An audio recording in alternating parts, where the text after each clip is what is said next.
जय हिंद साथियों, मैं जयप्रकाश आप सभी का द स्टडी एक्सप्रेस पे स्वागत करता हूं। साथियों, आज की क्लास में आपको कोई क्वेश्चन नहीं कराने वाला। आज मैं आपको बताऊंगा कि एग्ज़ाम में पेपर को कैसे अटेम्प्ट करना चाहिए, क्योंकि एसएससी जीडी का पेपर आज से शुरू हो चुका है और पहले शिफ्ट का पेपर मेरे ख्याल से अब स्टार्ट भी हो गया होगा।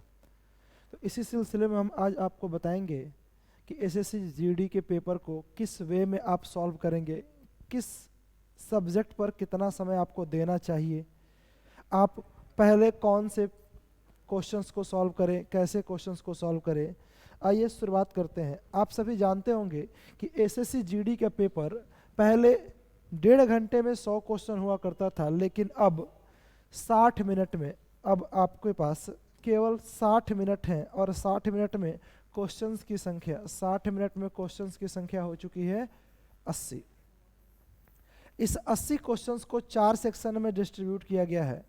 20 क्वेश्चन तो आपके होंगे मैथ्स के, 20 क्वेश्चन होंगे मैथ्स, 20 क्वेश्चन होंगे आपके जीएस, 20 क्वेश्चन आपके रीजनिंग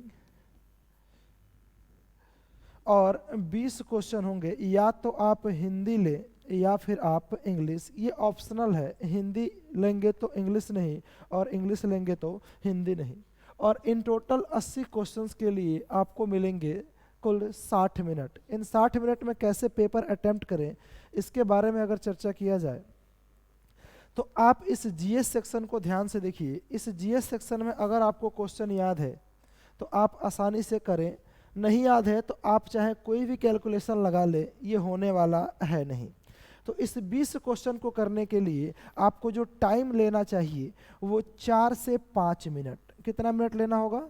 4 से 5 मिनट।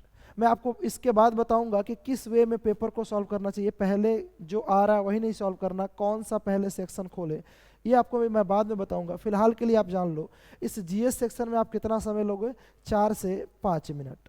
अगर आप इंग्लिश या फिर हिंदी, इंग्लिश या फिर हिंदी इनमें से कोई एक भी चूज करते हैं तो 20 क्वेश्चन के लिए, 20 क्वेश्चन के लिए मैक्सिमम आपको 8 से 10 मिनट लेने होंगे। कितना लेना होगा? 8 से 10 मिनट।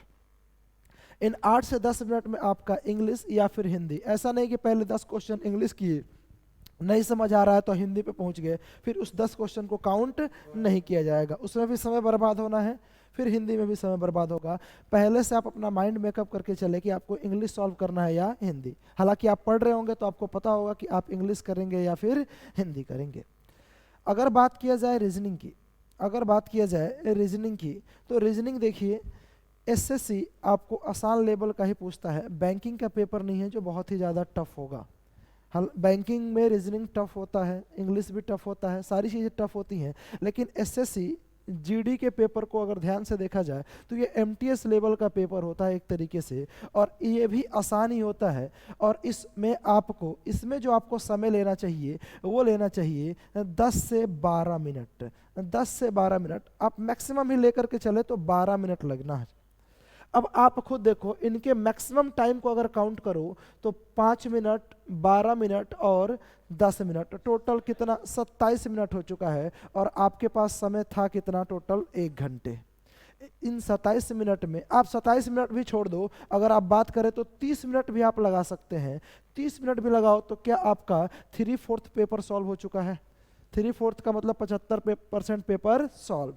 आपके पास 20 क्वेश्चन तो दिखाई दे रहे हैं, और अक्सर बच्चों का ये कहना होता है कि सर मैथ के लिए हमें टाइम ही नहीं मिला। इसलिए नहीं मिलता कि आप टाइम मैनेजमेंट नहीं कर पाते। देखिए इस 20 क्वेश्चन में आप 25 से 30 मिनट आराम से लगा सकते हैं, क्योंकि एसएससी जीडी का जो लेवल है, जो आप पढ़ते हैं उसी लेवल में आपके एग्जाम में भी पूछा जाता है। 1-2 क्वेश्चन ऐसे होंगे जो हार्ड हो सकते हैं, बाकी क्वेश्चन आसान ही होता है। तो आप उन क्वेश्चन पे ध्यान ना दें जो हार्ड है, उनको स्किप करें। एग्जाम में स्किपिंग सबसे ज़्यादा इंपॉर्टेंट है। जिस क्वेश्चन को आपको सॉल्व करने में ज़्यादा समय या फिर कठिनाई लग रहा है, आप क्या करेंगे? उसे स्किप करेंगे। ऐसा नहीं कि आप ईगो पर ले लें कि ये क्वेश्चन मेरे से नहीं हो रहा, और इस ईगो के चक्कर में 3 से 4 मिनट एक ही क्वेश्चन पे चला जाता है। तो इस बात का खासा ध्यान रखेंगे। मैंने अभी आपको बात किया कि कितने मिनट किस क्वेश्चन पे, किस सेक्शन पे आपको लगाना है, लेकिन आप जरा सोचो, क्या सभी क्वेश्चंस तो करने के लायक होते नहीं हैं? किस सेक्शन में कितना अटेम्प्ट अगर किया जाए, कितने क्वेश्चंस अटेम्प्ट किए जाएं तो वो गुड अटेम्प्ट माने जाएंगे। तो मैं इसी पे आपको थोड़ा सा ओवरव्यू देने की कोशिश करता हूं, जरा देखिएगा ध्यान से। अगर हिंदी या फिर इंग्लिश की बात की जाए तो हिंदी और इंग्लिश में आप आसानी से 16 से 18 क्वेश्चन कर सकते हैं। हिंदी और इंग्लिश में कितना क्वेश्चन कर सकते हैं? 16 से 18 क्वेश्चन आसानी से कर सकते हैं। एक दो क्वेश्चन ऐसा ही होगा जो आपके बस की बात ना होगी, वो हर शिफ्ट में हर बार डाला जाता है, ठीक है। हिंदी और इंग्लिश आसान होता है, आप कितना कर सकते हैं? 16 से 18 क्वेश्चन। रीजनिंग की भी बात किया जाए तो आप आराम से 15 से 17 क्वेश्चन कर सकते हैं रीजनिंग में। यहाँ भी 1 से 2 क्वेश्चन ऐसे भी होंगे, 3 क्वेश्चन जो आपको अटकाएंगे ही अटकाएंगे। तो आप उन 30 क्वेश्चन को क्या कर सकते हैं? स्किप कर सकते हैं। अच्छा, बात आती है मैथ की। मैथ और रीजनिंग जिसका अगर स्ट्रांग है वो पेपर को यूं ही क्लियर कर सकता है। आप जरा बताइए, अगर मैं बात करूं मैथ की तो मैथ का भी सेम वही होता है जो रीजनिंग का। जिसका मैथ स्ट्रांग है उसका रीजनिंग भी स्ट्रांग है। जिस सिर्फ रीजनिंग पढ़ा है वो मैथ में थोड़ा सा वीक हो सकता है। इसलिए मैं मानता हूं कि आपके पास अगर 14 से 16 क्वेश्चन सॉल्व करने की एबिलिटी है मैथ में, कितने क्वेश्चंस? 14 से 16 क्वेश्चन, और उसके लिए भी आपको 25 से 30 मिनट मिल रहा है। आप बेसिक से भी करेंगे ना तो क्वेश्चन को आसानी से सॉल्व कर सकते हैं। तो 14 से 16 क्वेश्चन आपको कितने करने होंगे? मैथ में करने होंगे।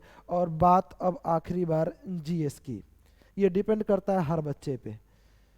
अगर किसी को जीएस स्ट्रांग है तो वो कर सकता है इन 20 क्वेश्चन में 12 से 15 क्वेश्चन भी कर सकता है, 18 क्वेश्चन भी कर सकता है, और जिसका वीक है वो 4 क्वेश्चन भी नहीं कर पाएगा। अगर ध्यान से देखा जाए तो जीएस में अगर आपने 8 से 10 अटेम्प्ट कर लिया, कितना अटेम्प्ट?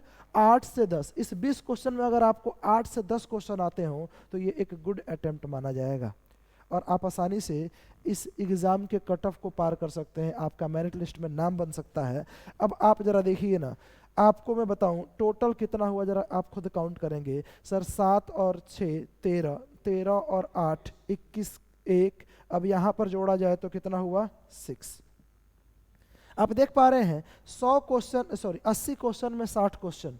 80 क्वेश्चन में कितना क्वेश्चन मेरे भाई? 60 क्वेश्चन। लगभग 75% से ज़्यादा नंबर है या नहीं? लगभग 75%। और कम्पिटिटिव एग्जाम में 75% से कट ऑफ कम ही होता है मैक्सिमम टाइम। ये क्या है? 75% से ज़्यादा। और इन सिलसिले तरीके से अगर आप इस पे फोकस करें तो किसी बच्चे का हो सकता है अगर मैथ स्ट्रांग हो तो यहाँ 14 से 16 को 18 से 20 कर सकता है। किसी का जीएस वीक हो तो इस यहाँ कम हो जाएगा। किसी का हिंदी अच्छा है तो 20 में 20 कर सकता है। 2-4 क्वेश्चन ऊपर नीचे फ्लक्चुएट हो सकते हैं। इन सेक्शंस को अगर आप ध्यान से रखें तो गुड अटेम्प्ट लगभग 60 माना जाएगा। गुड अटेम्प्ट क्या माना जाएगा? लगभग 60 अगर क्वेश्चन आप करके आते हैं इन 80 क्वेश्चन में से तो एक गुड अटेम्प्ट होगा। अगर आप किसी दूसरे कैटेगरी से बिलोंग करते हैं, जनरल के अलावा अगर ओबीसी, ईडब्ल्यूएस, एससी, एसटी किसी दूसरे कैटेगरी से बिलोंग करते हैं तो आप फिर इन मिनिमम सेक्शन वाले को ध्यान से रखें। ये जनरल के लिए मैंने मैक्सिमम बताया है, मिनिमम सेक्शन वाले को अगर आप ध्यान से रखते हैं तो आप आसानी से क्या कर सकते हैं? इस पेपर को क्रैक कर सकते हैं। अब बारी आती है सर किस वे में पेपर को सॉल्व किया जाए, पहले सेक्शन कौन सा उठाया जाए, ठीक है। तो मैं आपसे बस एक ही बात कहना चाहूँगा कि आपको जो पहले आसान लगता है वही, मैं तो बताऊंगा ही अपना व्यू, जो आपको पहले आसान लगता है पहले वही करें। मोदी जी की तरह नहीं कि पहले हार्ड क्वेश्चन को सॉल्व करना है। उन्होंने कहा था ना एक बार, पहले हार्ड क्वेश्चन को सॉल्व करें, जो आसान लग रहा है उसे बाद में करेंगे। वैसे नहीं करना है। जो आपको आसान लगता है, आप कम समय में ज़्यादा अटेम्प्ट कर पाएंगे, उसे ही सॉल्व करें। और मेरा मानना ये है कि शुरुआत आप जीएस से करें। किससे शुरुआत करना होगा? जीएस से। पहला सेक्शन जीएस, और आप इसे 4 से 5 मिनट में जैसे ही करेंगे आपके पास कॉन्फिडेंस आएगा कि 20 क्वेश्चन तो खत्म हो चुका है मात्र 5 मिनट में, और 60 क्वेश्चन बचे। आपके पास क्या कॉन्फिडेंस आना है? सर 20 क्वेश्चन तो गए, और कितने क्वेश्चन? 60 क्वेश्चन। इस जीएस के बाद, इस जीएस के तुरंत बाद आपको जाना होगा दूसरे नंबर पे इंग्लिश या फिर हिंदी। इंग्लिश या फिर हिंदी, इस वे में आपको पेपर सॉल्व करना होगा। पहले नंबर पे क्या करेंगे? जीएस। दूसरे नंबर पे क्या करेंगे आप? इंग्लिश या फिर हिंदी, जो आप पढ़ रहे होंगे उसमें से कोई एक सब्जेक्ट चूज करेंगे।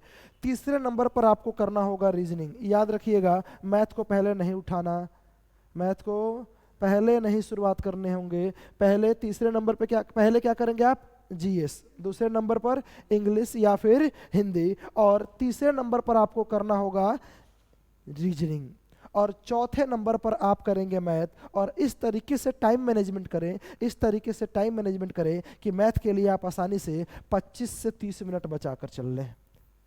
ये टाइम मैनेजमेंट तभी हो पाएगा जब आप एग्जाम से कम 15 से 20 मॉक टेस्ट लगा चुके हों।